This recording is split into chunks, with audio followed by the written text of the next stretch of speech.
Bismillahirrahmanirrahim. Assalamualaikum warahmatullahi wabarakatuh.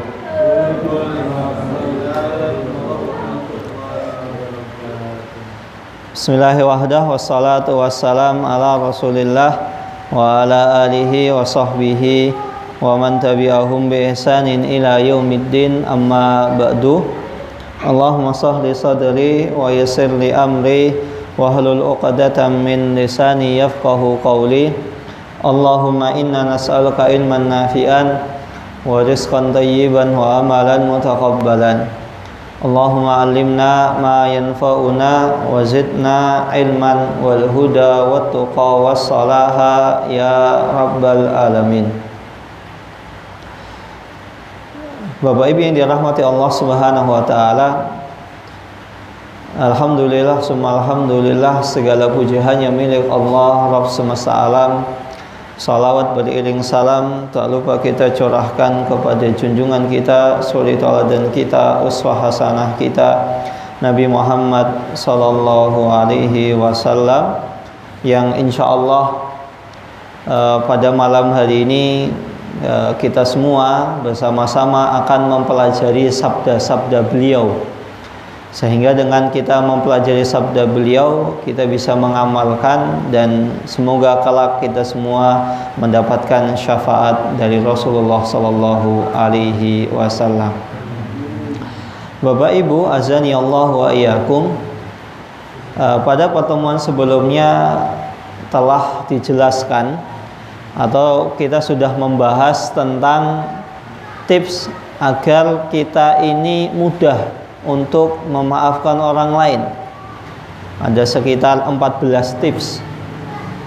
14 tips agar kita ini 14 kiat agar kita ini mudah memaafkan orang yang pernah mendolimi kita. Maka dengan kita mengetahui bahwasannya ketika seseorang itu mendolimi kita, sejatinya posisi kita ini adalah posisi orang yang diuntungkan,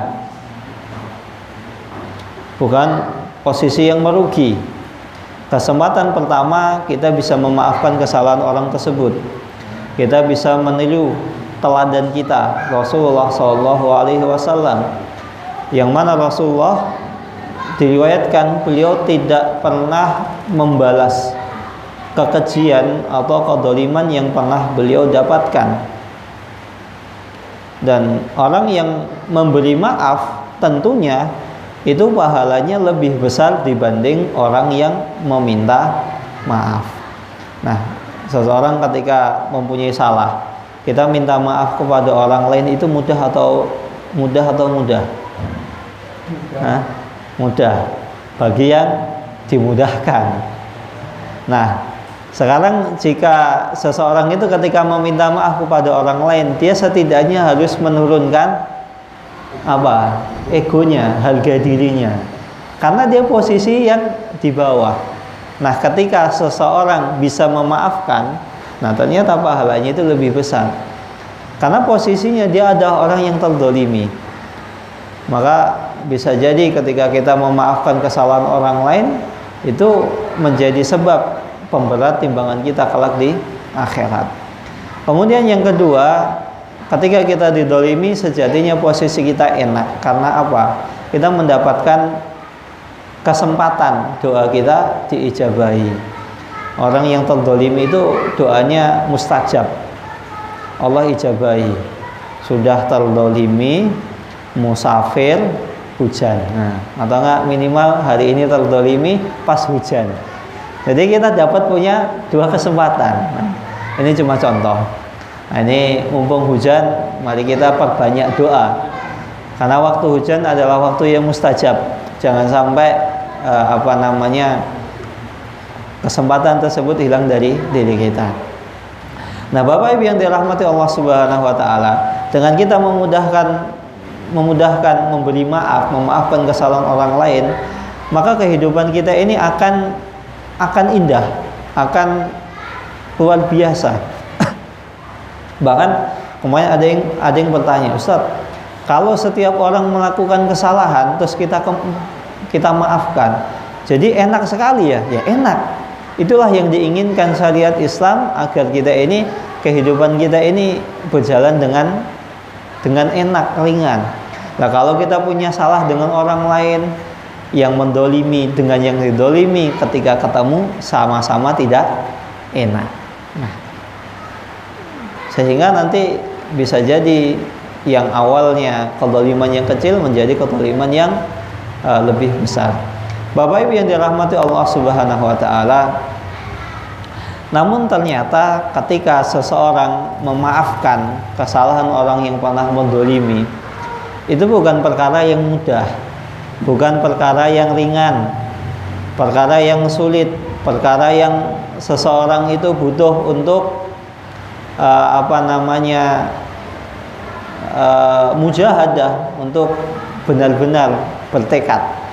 Nah, kalau seandainya kita tidak bisa memaafkan orang lain, misalnya kesalahan orang lain, akhirnya diam-diaman, saling tidak bertegur sapa, ternyata syariat kita ini memiliki batasan, yang mana seseorang itu tidak boleh melewatinya atau ya melanggar batasan tersebut. Diriwayatkan dari Abu Hurairah radhiyallahu taala anhu bahwasanya Rasulullah sallallahu alaihi wasallam pernah bersabda, "Tuftahu abwabul jannati yaumal isnaini wa yaumal khamis." Sesungguhnya pintu surga itu terbuka pada hari Senin dan hari Kamis. Sekarang hari apa, Pak? Hari Kamis. Sekarang hari Kamis. Karena hitungan pergantian hari atau tanggalan itu dimulai setelah maghrib.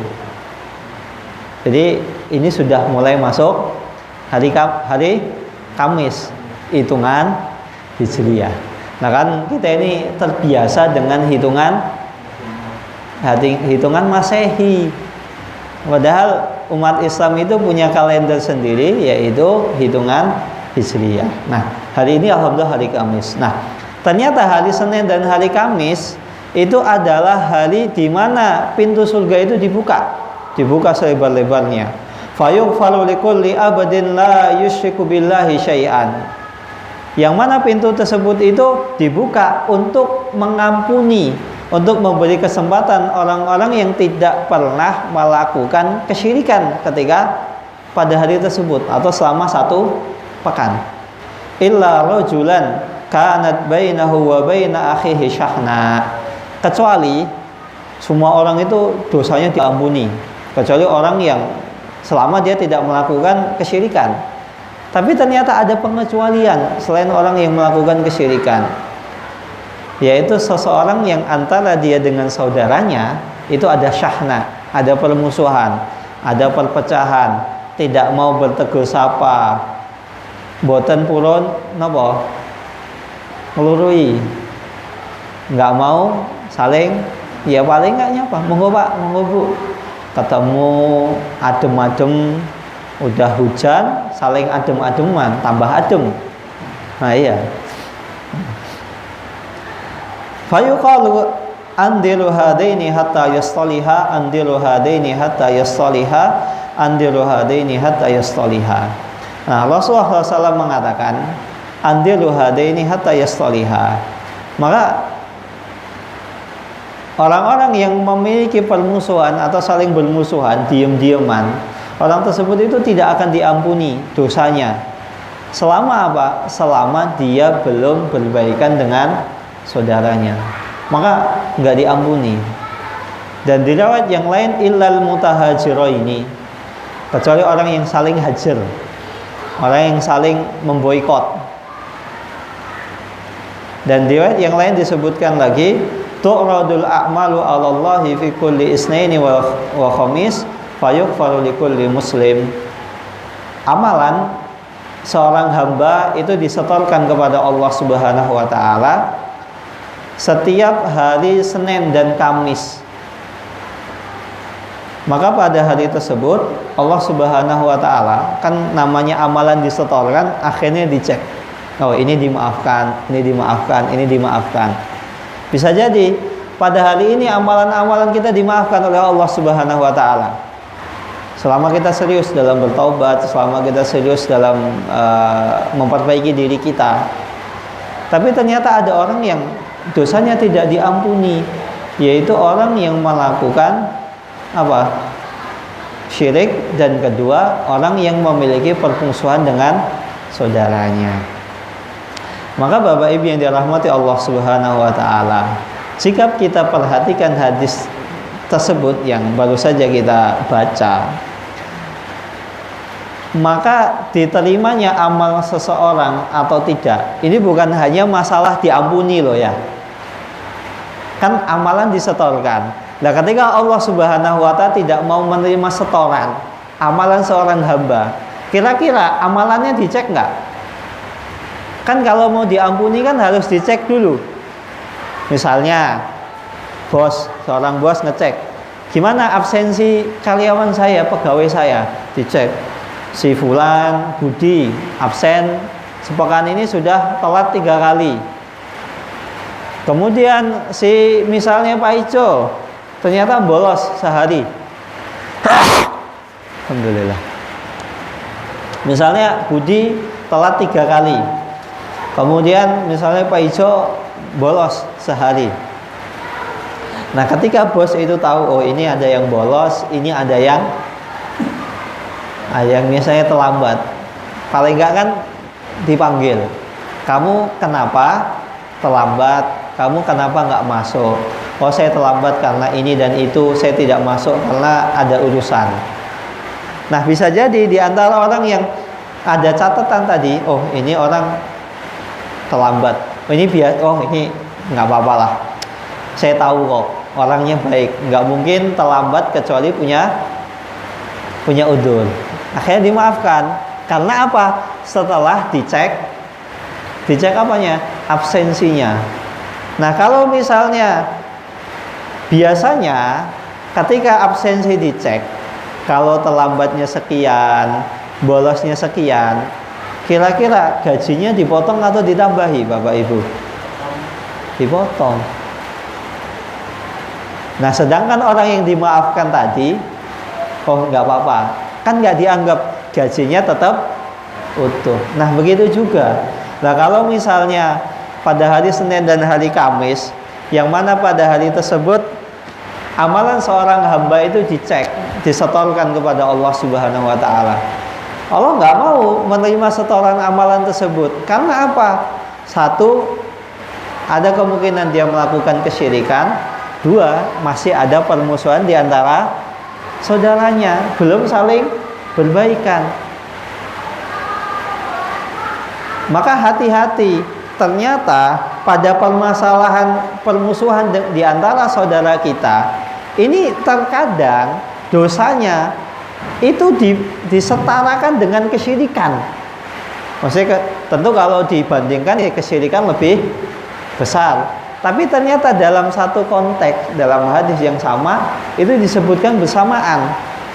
Maka ini menunjukkan bahwasannya bermusuhan dengan saudara seiman itu di sisi Allah Subhanahu wa taala adalah sebuah dosa yang sangat besar.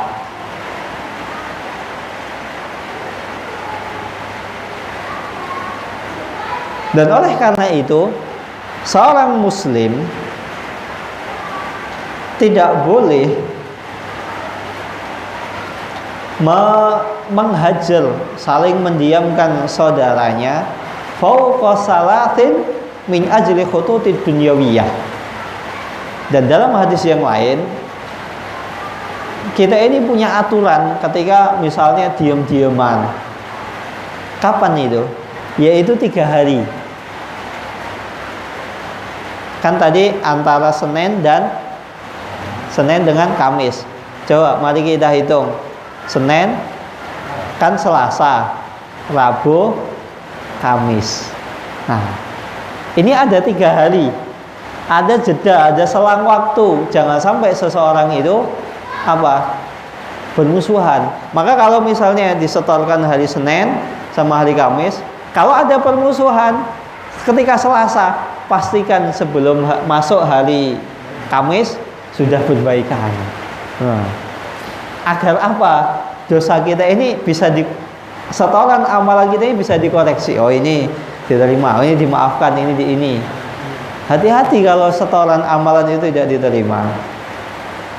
Sedangkan ketika seseorang memiliki permusuhan, memiliki cekcok, memiliki keretakan dalam hubungan dengan saudaranya, yang padahal Islam itu mengajarkan bahwasannya seorang muslim, al-muslimu akhul muslim, seorang muslim satu dengan muslim yang lain itu adalah saudara. Bahkan dalam hadis yang lain, yashuddu ba'duhum ba'dha, satu dengan yang lain itu saling menguatkan. Maka hubungan ukhuwah, tali ikatan persaudaraan yang didasarkan atas keimanan, itu harus benar-benar kita jaga. Jangan sampai seseorang itu karena sebab duniawi, misalnya karena sebab dunia, misalnya karena sebab utang, akhirnya tidak mau saling bertegur sapa. Apalagi kalau utangnya cuman sedikit. Maka kalau seandainya pertama karena sebab utang seseorang itu akhirnya bermusuhan, solusi pertama, yang ngutangi memaafkan. Solusi kedua, yang diutangi tahu diri. Nah, kadang ada orang yang bertanya, Ustadz, sekarang itu kita ini hidup di dunia ini segala sesuatu butuh apa? Butuh modal. Mau usaha butuh modal. Terkadang saya pengen usaha, saya pengen utang kepada orang lain, tapi nggak ada yang mau ngutangi saya. Akhirnya apa? Akhirnya saya cari misalnya utangan pinjaman online, atau bank pelecet, atau utang-utang yang ada ribanya. Kalau ada utang tanpa riba, tanpa bunga, saya mau. Nah, Bapak Ibu, kan sering kita dengar seperti ini ya. Sejatinya sebenarnya orang itu ngutangi orang lain itu mudah,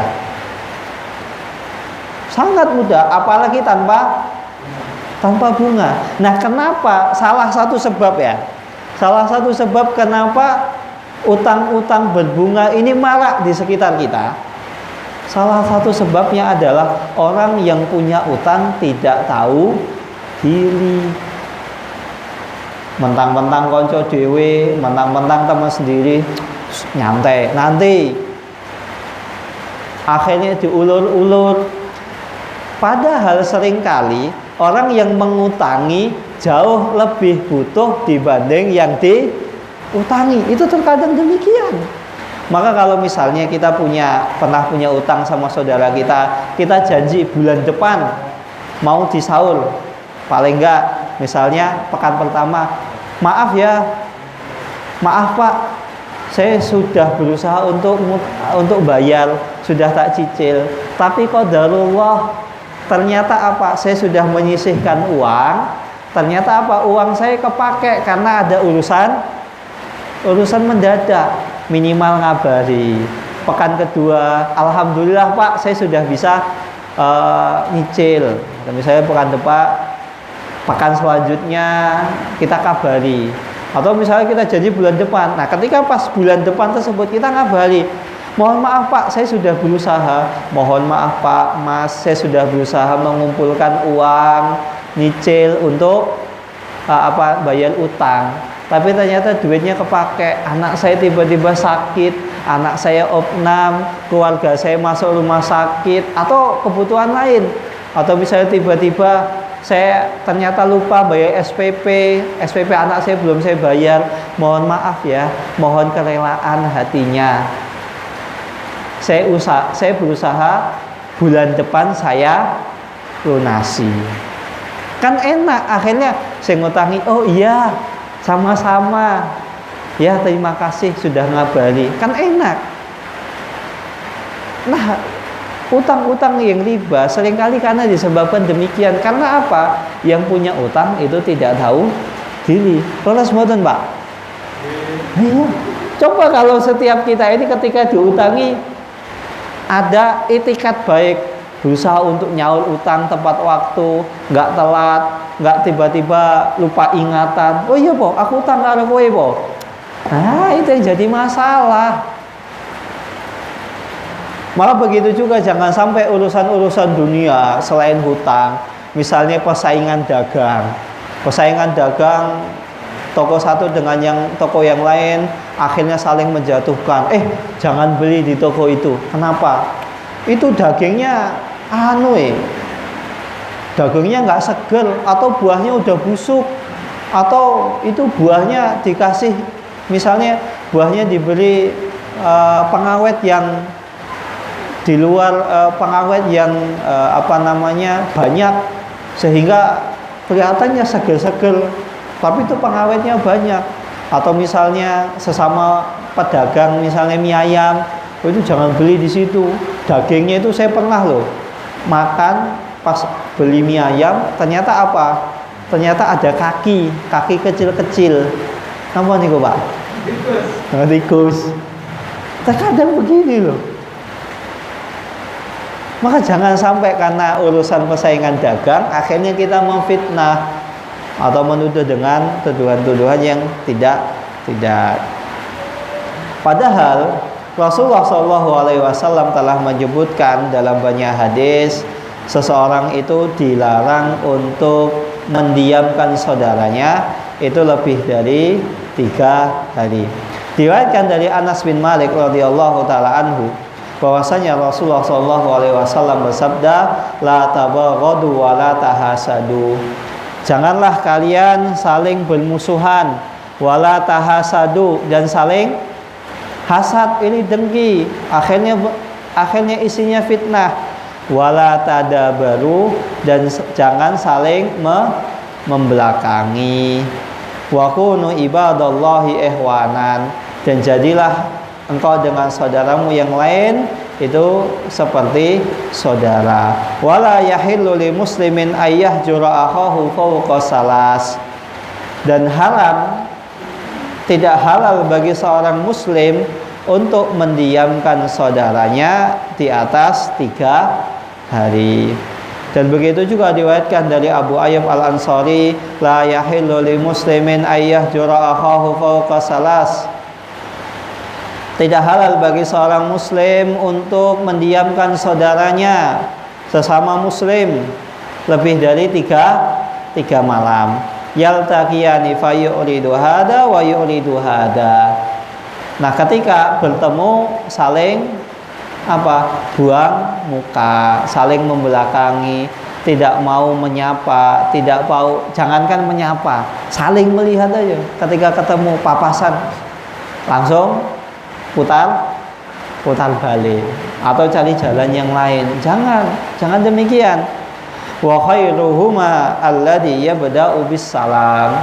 Dan seseorang yang bermusuhan, kalau seandainya ada orang yang bermusuhan, nah mari kita cek kalau di antara kita ini ada musuhan, ada cekcok dengan saudara kita. Kalau belum sampai 3 hari, pas misalnya baru sehari 2 hari. Dan begitu juga kalau misalnya ini berlaku bukan hanya kepada teman, tetangga, kepada saudara, kepada istri atau pasangan. Ini jangan sampai. Misalnya ada di antara kita ini yang sudah diem-dieman sama pasangannya. Wah, suami saya nggak peka, nggak peduli, terus kemudian suaminya, istriku, nggak tahu diri, misalnya nggak tahu diuntung, akhirnya diem-dieman. Ketika tidur satunya ngadep ke kanan, satunya ngadep ke kiri, padahal satu kasur. Jangan sampai lebih dari 3 hari, nggak boleh, haram. Nah, kalau itu seandainya sebelum 3 hari, maka segera selesaikan, jangan sampai 3 hari. Nah, masih ada kesempatan. Tapi kalau misalnya dulu kita belum tahu, sudah lewat lebih dari 3 hari, nah ini wa khairuhuma alladhi yabda'u bis salam. Maka orang yang terbaik, orang yang paling mulia di antara keduanya adalah seseorang yang memulai mengucapkan salam. Nah, kalau dulu kita belum tahu, saya sudah tahu sekarang, ternyata tidak boleh melebihi 3 hari, maka segera buka HP-nya, cari nomornya, WA, Assalamualaikum, gimana kabarnya? Sehat, semoga jenengan dan keluarga sehat semua. Dah, kita mulai. Jangan sampai kita ini membuka lembaran baru, lembaran permusuhan. Karena seringkali kadang masalah memaafkan tuh cuman masalah gengsi-gengsian. Apalagi kalau sudah lama. Kalau misalnya musuhan sudah lama, kan apa ya, biasanya kesalahan orang kan kemungkinan bisa lebih untuk dimaafkan karena sudah lewat lama. Tapi kalau misalnya baru, itu kan terkadang masih saling dongkol ya. Walaupun meminta maaf, memaafkan ini bukan perkara yang mudah, tentu perkara yang sulit. Oleh karena itu Allah Subhanahu wa Ta'ala menjanjikan pahala yang besar. Maka kalau misalnya kita ini ya, kita turunkan ego ya, walaupun dia yang salah, kita yang benar, tidak masalah.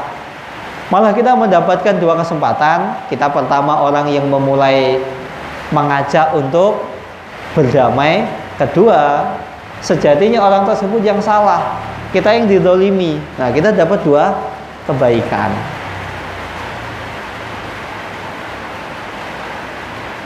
Kemudian diriwayatkan juga dari Abdullah ibn Umar, la yahillu li mu'minin ayyahjura akhahu fawqa salasati ayyam.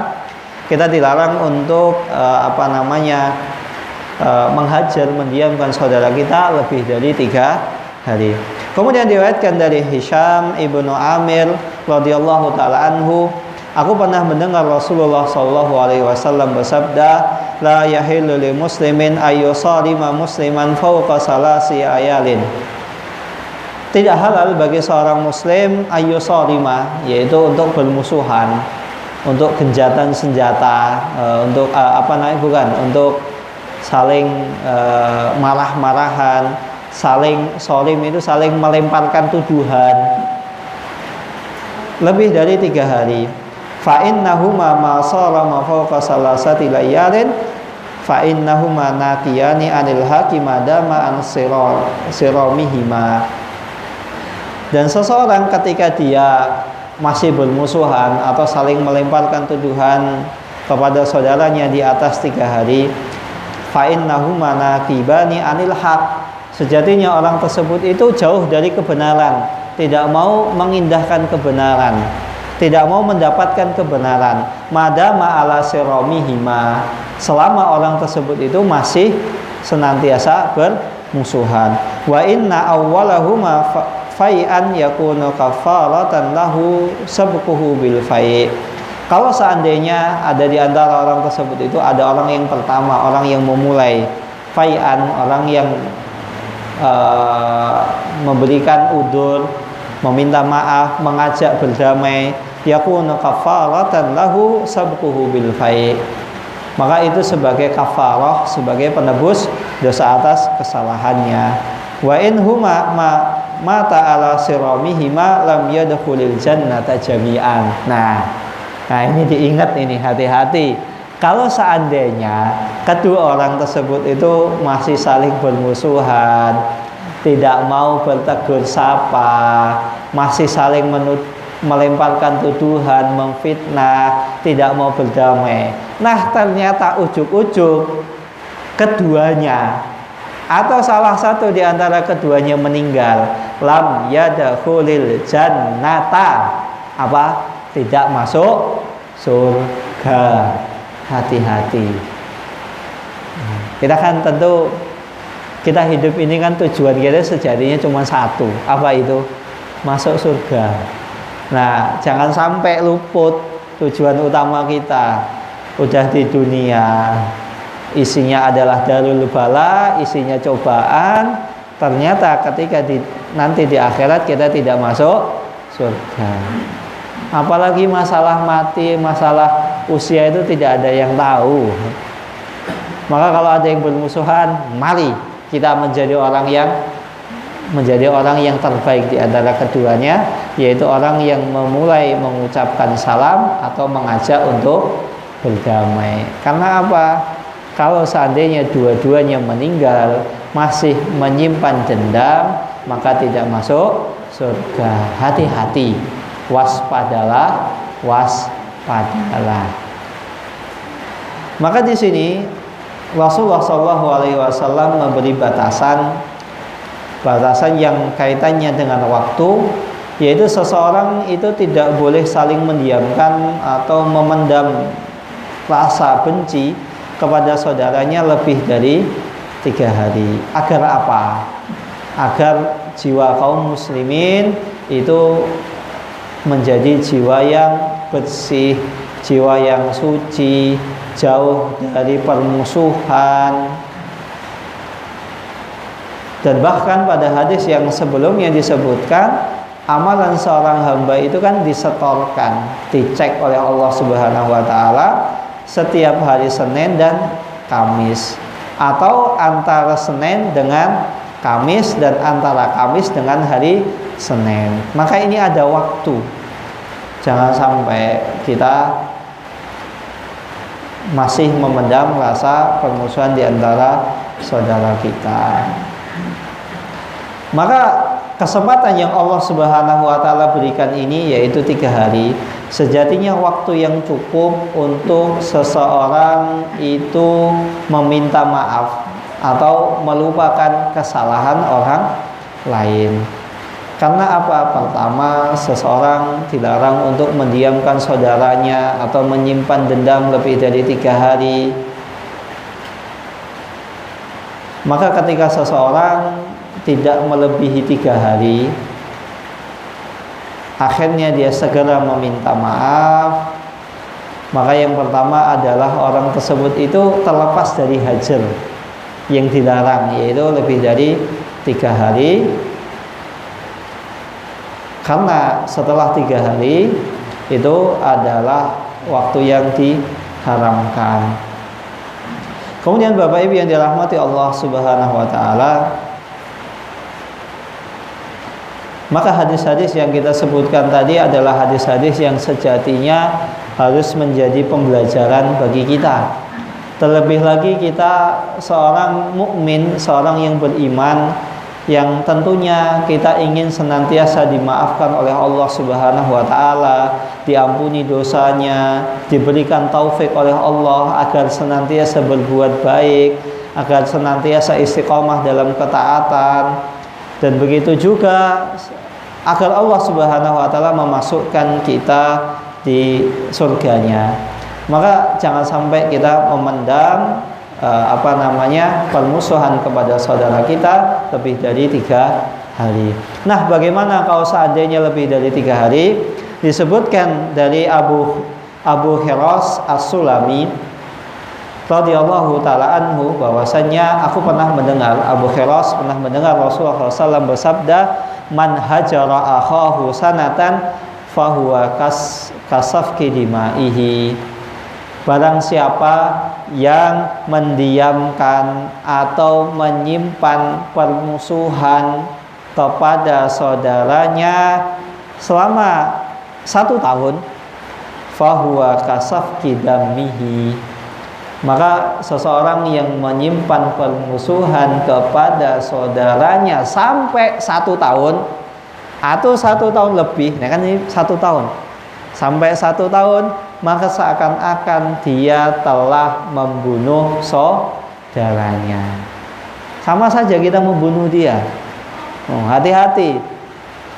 Mungkin ada di antara kita seseorang yang tidak pernah membunuh orang lain, tapi ternyata ada di antara kita yang membunuh saudaranya tanpa dia sadari. Dengan apa? Saling diam-diam, saling menyimpan dendam selama 1 tahun atau bahkan lebih. Maka hati-hati, jangan sampai kita tergolong orang yang membunuh saudara kita. Kenapa kok 1 tahun itu diibaratkan seperti membunuh saudaranya? Karena begini Bapak Ibu, ketika kita ini dengan teman kita atau saudara kita atau kerabat kita, semakin lama seseorang itu lost kontak, semakin lama tidak berhubungan, maka akan semakin menghilangkan ikatan persaudaraan. Seperti misalnya, kalau biasanya setiap kita ini sholat ketemu, yang awalnya nggak kenal, lama-lama jadi kenal. Yang awalnya tetangga jauh, jadi seakan-akan tetangga dekat. Kenapa? Karena setiap sholat senantiasa ketemu. Begitu juga sebaliknya, semakin seseorang itu jarang bertemu dengan orang lain, maka akan semakin hubungan atau ikatan persaudaraan itu semakin longgar, semakin tercerai-berai. Maka kalau bagaimana ternyata ketika kita bermusuhan atau menyimpan dendam, tidak mau bertegur sapa kepada saudara kita yang satu jamaah masjid, satu RT, satu jamaah pengajian, sama-sama beragama Islam, maka tentu dosanya atau pengaruhnya tentu lebih berat lagi. Diriwayatkan dari Iyad Al-Muhasyi'i radhiyallahu taala anhu bahwasanya Rasulullah sallallahu alaihi wasallam pernah bersabda, ahlul jannati salasatun. Penduduk surga itu ada 3 macam. Ini bukan maksud pembatasan ya. Tapi di sini maksudnya bisa jadi adalah dominan. Orang-orang yang masuk surga didominasi adalah 3 macam ini. Pertama, sultanin muqsitin mutasaddiqin muwaffaqin, yaitu seorang pemimpin yang adil, lagi bijaksana, mutasaddiqin, suka bersedekah, membantu orang lain, muwaffaqin, seorang pemimpin yang adil, bijaksana, suka membantu rakyatnya, membantu orang lain, muwaffaq, yang senantiasa istiqomah dalam kebaikan. Semoga kita diberikan seorang pemimpin yang demikian, adil, bijaksana, bisa ngomong rakyat Indonesia yang jumlahnya 250 juta jiwa. Ini konon katanya sudah naik 250 naik menjadi 270. Maka ketika kita memiliki pemimpin yang adil, bijaksana, suka membantu, kemudian istiqomah dalam ketaatan, itu kan menyenangkan. Maka ketika kita misalnya diamanai menjadi seorang pemimpin, gak usah jauh-jauh. Kalau jadi presiden gak setiap orang bisa, menjadi gubernur tidak setiap orang bisa, menjadi bupati, wali kota, lurah, camat tidak setiap orang bisa. Yang mulai dari yang kecil di lingkungan kita, misalnya kita diamanai menjadi ketua RT, ketua RW, atau takmir masjid, maka jadilah kita ini seorang pemimpin yang adil, bijaksana, ngemong masyarakat, suka membantu orang lain, dan senantiasa mengajak kepada kebaikan. Karena apa? Insya Allah masuk surga. Kemudian macam penduduk surga yang kedua adalah rajulun rahimun raqiqul qalbi likulli dzi qurba wa muslimin, seorang pemuda yang penyayang, kemudian lemah lembut kepada orang lain, kepada setiap orang kerabatnya, begitu juga kepada setiap muslim. Kan kita misal punya tetangga, saudara yang orangnya lemah lembut, baik, rohim, berkasih sayang, suka membantu, baik hati, kan menyenangkan. Maka orang seperti itu, sebagaimana masyarakat ketika orang terdekatnya ketika di dunia menyukai, maka Allah Subhanahu wa taala memasukkan orang tersebut ke dalam surganya. Wa afifun muta'affifin du'yalin, dan seorang yang fakir, seorang yang tidak memiliki harta, muta'affif. Apa itu muta'affif? Yang dia senantiasa menjaga dirinya, Sebenarnya dia itu butuh bantuan, dia miskin, tapi dia senantiasa menjaga dirinya dari sesuatu yang haram, sesuatu yang tercela, meminta-minta. Saya bisa, sebenarnya saya sudah kepepet, saya minta bantuan orang lain bisa, tapi saya pengen saya tidak dibantu orang lain, tapi saya ingin bekerja. Saya masih punya tenaga, saya masih punya kekuatan, saya ingin bekerja. Padahal sejatinya dia adalah orang yang layak untuk dibantu, orang yang miskin, tapi dia senantiasa tidak mau menampakkan kalau dia ini miskin, tidak mau dikasihani. Saya masih bisa usaha. Maka orang tersebut adalah orang yang dijamin masuk surga oleh Allah Subhanahu wa taala.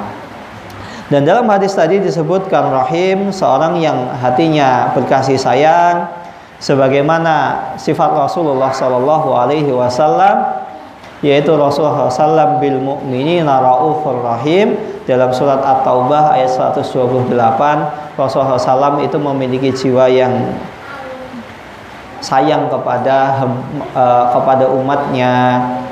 Dan raqiqul qalbi, yaitu yang hatinya itu lembut, tidak keras, tidak kasar, bal fihi linun wa raqiqun wa syafaqah. Dan sedang hatinya adalah lembut, berkasih sayang, empati, likulli diqurba wa muslim, kepada setiap kerabat terdekatnya, orang terdekatnya, dan setiap muslim. Yang mana Allah Subhanahu wa taala mensifati sifat Rasulullah SAW dalam surat Ali Imran, fabima rahmatin minallahi linta lahum. Kalau bukan karena rahmat Allah Subhanahu wa taala, wahai Muhammad, engkau tidak bisa lembut kepada mereka. Maka ini menunjukkan memiliki sifat lemah lembut, memiliki jiwa empati, itu adalah dari pertolongan Allah Subhanahu wa taala. Maka kalau kita ingin memiliki jiwa empati, berkasih sayang, lemah lembut, banyaklah kita meminta pertolongan kepada Allah Subhanahu wa taala agar kita diberikan sifat yang lemah lembut dan empati. Walau kunta faddan ghalidal qalbi lam faddu min haulik fa'fu anhum. Kalau seandainya engkau mensikapi orang yang mendolimimu dengan jiwa yang keras, keram, tidak memaafkan, lam faddu min haulik, maka orang tersebut itu akan lari dari sekitarmu, dari sekelilingmu, fa'fu anhum. Maka oleh karena itu maafkan kesalahan orang tersebut. Nah, kalau misalnya kita ini ada orang yang sudah datang meminta maaf, kita tidak mau memaafkan, maka insya Allah orang tersebut itu tidak mau meminta maaf kepada kita lagi. Karena apa? Untuk apa? Percuma, saya sudah minta maaf, saya tidak dimaafkan.